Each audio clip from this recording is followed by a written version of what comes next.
Hey there, welcome back to our Harkla YouTube channel. We're so happy to have you here today. I'm Rachel. And I'm Jessica, and we're the Certified Occupational Therapy Assistants with Harkla. And today we're going to give you 8 sensory strategies to help your child feel more regulated. In addition to helping your child feel regulated, we will also be helping you feel regulated. This is a kill two birds with one stone kind of situation here. But the goal is to help our kiddos and our clients feel calm, cool, collected in their own skin. We know how difficult that can be sometimes. Yes, so when we feel regulated, that means that our nervous system is not in fight or flight, we're not anxious, we're not upset, we're not worried, we feel good and calm in our body. That's what we mean when we use the term regulation. And when we are dysregulated, that means that our nervous system is haywire. We are in fight or flight or freeze, we are crying, we're mad. For many children, they will run away, or what we call elope, when they feel dysregulated. They might push back against, their teacher at school. They might struggle with friendships. There's a lot of different signs when a child feels dysregulated. So like Jessica kind of already mentioned, when we are in that state of dysregulation, we can't focus on what's important. We can't clean our houses, we can't do our homework, we can't stay organized, we can't manage really any of our executive functioning skills either. And so our goal is to get out of this state, and I say get out of the state, but it's also important to notice when we are in this state, but to transition out of that state of dysregulation, whatever the reason is, and we'll chat a little bit more about why. Yeah, I think it's important to use the strategies we're going to give today in a proactive approach. So using some of these strategies that your child enjoys using that help them feel good, using them on a daily basis as part of their sensory activity routine or their sensory diet. But you can also use some of the strategies in a more reactive sense. So when your child is in that dysregulated state, you have these strategies to pull out and use to help them when they are dysregulated. So you can kind of mix and match, pick the ones that work for your child, that work for you, and use them when you need it.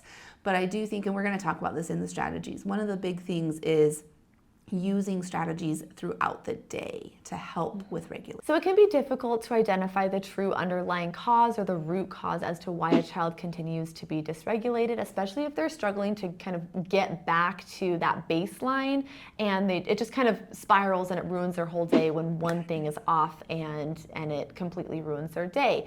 Things like sensory overload, retained primitive reflexes are kind of our two main things that we want to look at, but as well as trauma and emotional lability. Are we able to be flexible with our thinking? Are we a little bit more rigid?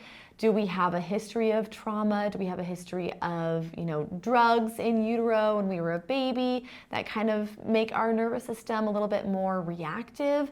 There are a lot of different reasons, but identifying the why is the ultimate goal here. So putting on your goggles, your sensory goggles or whatever goggles you have today, put those on and see if you can really peel back the layers, start a journal maybe, and start noticing kind of what is triggering, or maybe some of those things that are causing them to struggle. I think one more to mention would be if your child's biological needs are not being met. So if they are thirsty, if they are hungry, if they got poor sleep, if they are feeling sick or ill or just getting over an illness, those can often be reasons for a child to feel dysregulated. And I will say that in the clinic setting as a therapist working with children, something I've started doing is having every single one of my clients at the beginning of our treatment session, we get a drink of water.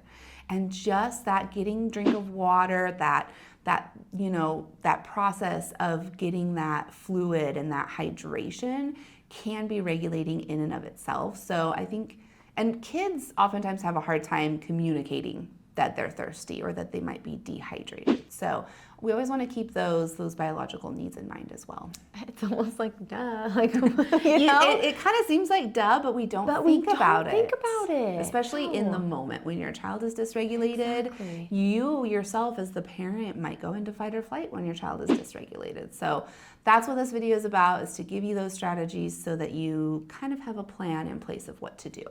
Let's jump into our strategies, the moment you all have been waiting for. Let's jump in. Number one is to work on deep breathing. Again, I know it seems so simple, so overrated, so over talked about, but there's a reason why we talk about it and everybody talks about it all the time. Is because taking deep breaths is so important. When your lungs hit your ribs, it activates your parasympathetic nervous system. It lets you know that there's not a lion chasing after you, so you can calm down. So you can do this by doing belly breathing, laying on your back and having a stuffed animal on your belly and raising the animal up to the sky and then lowering it back down with your breaths. You can do 5-finger breathing, where you're taking deep breaths as they go up the finger and exhaling as they go down. You can do Bubble Mountain, one of our favorite, where you're just blowing bubbles into your big bowl of soap and water. Really just anything that you can do, blowing whistles, blowing out the candles. I love to say smell the roses and blow out the candles. Just focus on the deep, slow breathing, however that looks for you and your kiddo or your clients. Number 2 is to get outside. Nature is very regulating to the nervous system. If you can go barefoot outside once a day, that is an amazing grounding activity. But just getting outside, getting fresh air, getting sunlight, even if the sun is behind the clouds, you're still getting natural light, which if your child or you, if you're inside a lot of the day, you're not getting a lot of that natural light. So make it a priority to go outside at least once a day with your child, even if it's just a walk around the block and it's just a couple of minutes. That's a great starting place. If you're a therapist or a teacher, find ways to get your clients and your students to go outside on a daily basis. The next one, we're going back to the biological needs here. Get a snack, get a drink of water, smell some essential oils, reset the nervous system, focus on drinking water through a thin straw, focus on crunchy, chewy, resistive snacks to provide more proprioceptive input, and smell some calming essential oils like lavender or vanilla, or really whatever is calming and organizing for the child. Mm-hmm. I like kind of doing all of these together. Oh, for sure. So you could get a drink of water and eat a snack while you're on a walk outside. You could add some essential oils to the Bubble Mountain for the deep breathing. So you can kind of play around with a lot of these strategies that we're giving you and mix and match and put them together. The next strategy we're going to give you is a very proactive strategy, and we mentioned it at the beginning of the video, but this is going to be to use strategies throughout the day to meet sensory needs, to meet your child's sensory threshold. If you're not sure what that means, we do have another video. It will be linked in the description to talk about what that means to meet the sensory threshold. But essentially, you're going to use proactive sensory activities and strategies to help your child feel regulated throughout the day. So if your child is a sensory seeker and they love to run and jump and crash, make sure you're incorporating those activities throughout the day to help their sensory needs get met on a regular basis. The next one is to decrease the visual stimuli, which is just a fancy way of saying clean up the space, reduce clutter, decrease the things that they have to look at, which can be visually overstimulating to the nervous system, especially in the moment of overstimulation, dysregulation, all of those things. This is honestly one of my personal favorites for my own sensory regulation. If my house is completely cluttered, I have things all over the place, it's just overwhelming for me to look at my house and be like, what's important to focus on in this moment? So if you can take it some time to help kind of, reduce some of that clutter, reduce some of those things that the child has to visually process and modulate in their environment, that can potentially be a helpful proactive tool to reduce some of that sensory overload or improve regulation. The next one is to focus on connection and building trust and rapport with your child. This is for parents, caregivers, therapists, educators, whoever you are.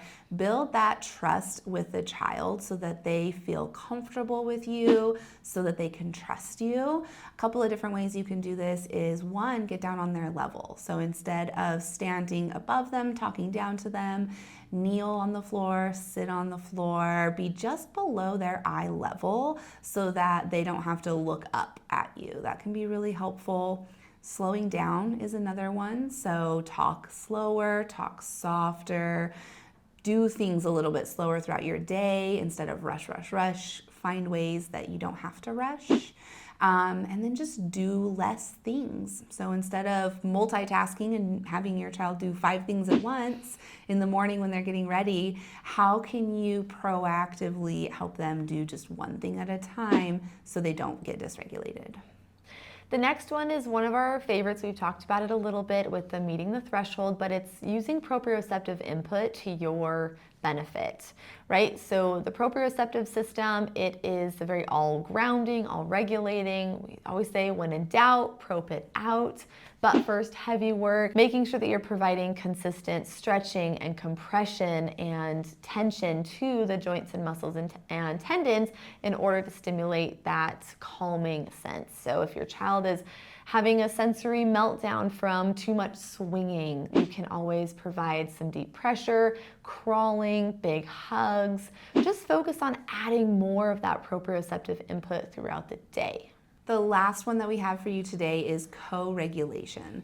This means that when your child is in a dysregulated state, you yourself are remaining calm, you're still with your body, you're taking deep breaths in order to help your child use strategies to regulate. Because if your child's dysregulation does send you into fight or flight, figure out how you can manage that a little bit better. It does take some work on your part to identify strategies for yourself, but once you figure it out and you can be a calm, safe place for your child when they're dysregulated, it's gonna help them learn how to regulate, and it'll just be a little bit easier each time.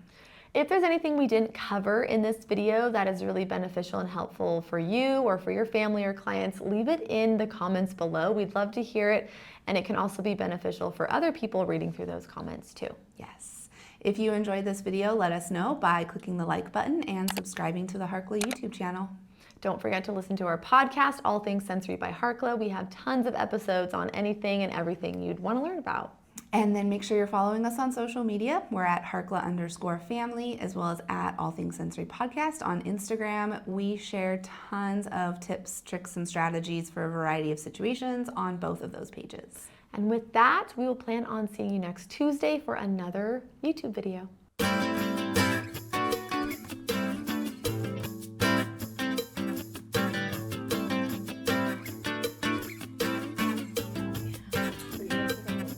Oh yes, I will.